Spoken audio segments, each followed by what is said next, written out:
The Other Gods by H.P Lovecraft. Atop the tallest of earth's peaks dwell the gods of earth, and suffer no man to tell that he hath looked upon them. Lesser peaks they once inhabited, but ever the men from the plains would scale the slopes of rock and snow, driving the gods to higher and higher mountains till now only the last remains. When they left their older peaks they took with them all signs of themselves, save once, it is said, when they left a carven image of themselves on a mountain which they called Ngarnik. But now they have bestaken themselves to unknown Kadath in the cold waste where no man treads, and are grown stern, having no higher peak where to flee at the coming of men.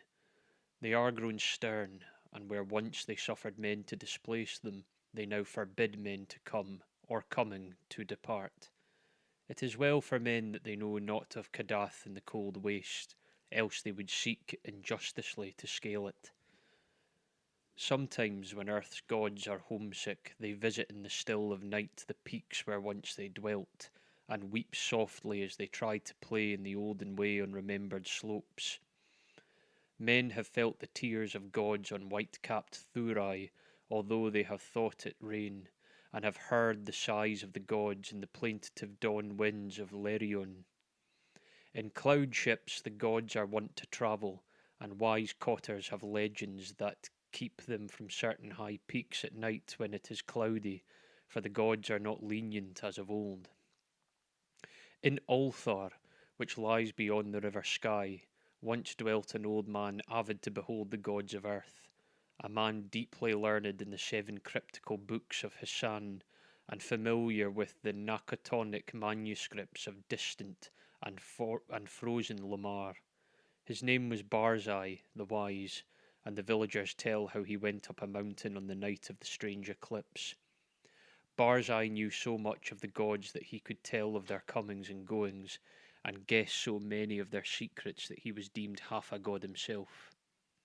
It was he who wisely advised the burgesses of Ulthar when they passed their remarkable law against the slaying of cats, and who first told the young priest Atal where it is the black cats go at midnight on St. John's Eve.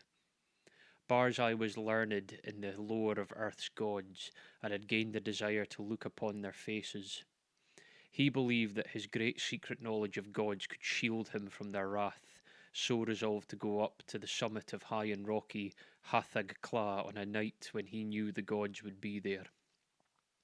Hathag Kla is far in the stony desert beyond Hathag, for which it is named, and rises like a rock statue in a silent temple. Around its peak the mists play always mournfully, for mists are the memories of the gods, and the gods loved Hathag Kla when they dwelt upon it in the old days. Often the gods of earth visit Hathag Kla in the ships of cloud, casting pale vapours over the slopes as they dance reminiscently on the summit under a clear moon. The villagers of Hathag say it is ill to climb Hathag Kla at any time, and deadly to climb it by night when pale vapours hide the summit and the moon. But Barzai heeded them not when he came from neighbouring Ulthar with the young priest Atal, who was his disciple. Atal was the only son of an innkeeper and was sometimes afraid, but Barzai's father had been a landgrave who dwelt in the ancient castle, so he had no common superstition in his blood, and only laughed at the fearful cotters. Barzai and Atal went out of Hathag into the stony desert despite the prayers of peasants, and talked of earth's gods by their campfires at night. Many days they travelled, and from afar saw lofty Hathag Kla with its aureole of mournful mist. On the 13th day they reached the mountain's lonely base, and Atal spoke of his fears. But Barzai was old and learned and had no fears, so led the way boldly up the slope that no man had scaled since the time of Sansu, who is written of with fright in the mouldy Nakatonic manuscripts. The way was rocky and made perilous by chasms, cliffs, and falling stones. Later it grew cold and snowy, and Barzai and Atal often slipped and fell as they hewed and plodded upwards with staves and axes. Finally the air grew thin, and the sky changed colour, and the climbers found it hard to breathe. But still they toiled up and up, marvelling at the strangeness of the scene, and thrilling at the thought of what would happen on the summit when the moon was out and the pale vapours spread around. For 3 days they climbed higher, higher and higher toward the roof of the world. Then they camped to wait for the clouding of the moon. For 4 nights no clouds came, and the moon shone down cold through the thin, mournful mists around the silent pinnacle. Then on the 5th night, which was the night of the full moon, Barzai saw some dense clouds far to the north, and stayed up with Atal to watch them draw near. Thick and majestic they sailed, slowly and deliberately onward, raging themselves round the peak high above the watchers, and hiding the moon and the summit from view. For a long hour the watchers gazed, whilst the vapours swirled and the screen of clouds grew thicker and more restless. Barzai was wise in the lore of Earth's gods, and listened hard for certain sounds, but Atal felt the chill of the vapours and the awe of the night, and feared much. And when Barzai began to climb higher and beckon eagerly, it was long before Atal would follow. So thick were the vapours, the way was hard, and though Atal followed on at last, he could scarce see the grey shape of Barzai on the dim slope above the clouded moonlight. Barzai forged very far ahead, and seemed, despite his age, to climb more easily than Atal, fearing not the steepness, and began to grow too great for any save a strong and dauntless man, nor pausing at wide black chasms that Atal scarce could leap. And so they went up wildly over rocks and gulfs, slipping and stumbling, and sometimes awed at the vastness and horrible silence of bleak ice pinnacles and mute granite steeps. Very suddenly Barzai went out of Atal's sight, scaling a hideous cliff that seemed to bulge outward and block the path for any climber not inspired of Earth's gods. Atal was far below, and planning what he should do when he reached the place, when curiously he noticed that the light had grown strong, as if the cloudless peak and moonlit meeting place of the gods were very near. And as he scrambled on towards the bulging cliff and litten sky, he felt fears more shocking than any he had known before. Then through the high mists he heard the voice of unseen Barzai shouting wildly in delight. "I have heard the gods! I have heard Earth's gods singing in revelry on Hatheg Kla. The voices of Earth's gods are known to Barzai the prophet. The mists are thin and the moon is bright, and I shall see the gods dancing wildly on Hatheg Kla that they loved in youth. The wisdom of Barzai hath made him greater than Earth's gods, and against his will their spells and barriers are as naught. Barzai will behold the gods, the proud gods, the secret gods, the gods of Earth who spurn the sight of men."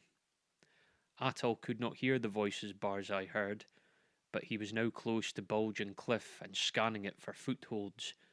Then he heard Barzai's voice grow shriller and louder. "The mists are very thin, and the moon casts shadows on the slope. The voices of Earth's gods are high and wild, and they fear the coming of Barzai the wise, who is greater than they. The moonlight flickers as Earth's gods dance against it. I shall see the dancing forms of gods that leap and howl in the moonlight. The light is dimmer, and the gods are afraid." Whilst Barzai was shouting these things, Atal felt a spectral change in the air, as if the laws of Earth were bowing to greater laws, for though the way was steeper than ever, the upward path was now grown fearsomely easy, and the bulging cliff proved scarce an obstacle when he reached it and slid perilously up its convex face. The light of the moon had strangely failed, and as Atal plunged upward through the mists, he heard Barzai the Wise shrieking in the shadows. "The moon is dark, and the gods dance in the night. There is terror in the sky, for upon the moon hath sunk an eclipse foretold in no books of men or of Earth's gods. There is unknown magic on Hatheg Kla, for the screams of the frightened gods have turned to laughter, and the slopes of ice shoot up endlessly into the black heavens whither I am plunging. High, high, at last in the dim light I behold the gods of Earth." And now Atal, slipping dizzily up over inconceivable steeps, heard in the dark a loathsome laughing, mixed with such a cry as no man else ever heard save in the plethagon of unrelatable nightmares, a cry wherein reverberated the horror and anguish of a haunted lifetime packed into one atrocious moment. The other gods, the other gods, the gods of the outer hells that guard the feeble gods of earth. Look away, go back. Do not see, do not see. The vengeance of the infinite abysses, the cursed, that damnable pit. Merciful gods of earth, I am falling into the sky. And as Atol shut his eyes and stopped his ears, and tried to jump downward against the frightful pool from unknown heights, there resounded on Hethig Cla the terrible peal of thunder which awakened the good cotters of the plains, and the honest burgesses of Hathig, and Ner, and Ulthar, and caused them to behold through the clouds the strange eclipse of the moon that no book ever predicted. And when the moon came out at last, Atol was safe on the lower snows of the mountain without sight of earth's gods, or of the other gods. Now it is told in the mouldy Nakhotic manuscripts that Sansu found naught but wordless ice and rock when he climbed Hathig Cla in the youth of the world. Yet wet the men of Ulthar and Ner and Hathig crushed their fears and scaled the haunted steep by day in search of Barzai the Wise. They found graven in the naked stone of the summit a curious and cyclopean symbol 50 cubits wide, as if the rock had been riven by some titanic chisel. And the symbol was like to one that learned men have discerned in those frightful parts of the Nakatonic manuscripts which are too ancient to be read. This they found. Barzai the Wise they never found, nor could the holy priest Atal ever be persuaded to pray for his soul's repose. Moreover, to this day the people of Ulthar and Ner and Hathig fear eclipses, and pray by night when pale vapours hide the mountain top and the moon. And above the mists on Hathig Cla earth's gods sometimes dance reminiscently, for they know they are safe, and love to come from unknown Kadath in ships of cloud, and play in the olden way, as they did when earth was new and men not given to the climbing of inaccessible places.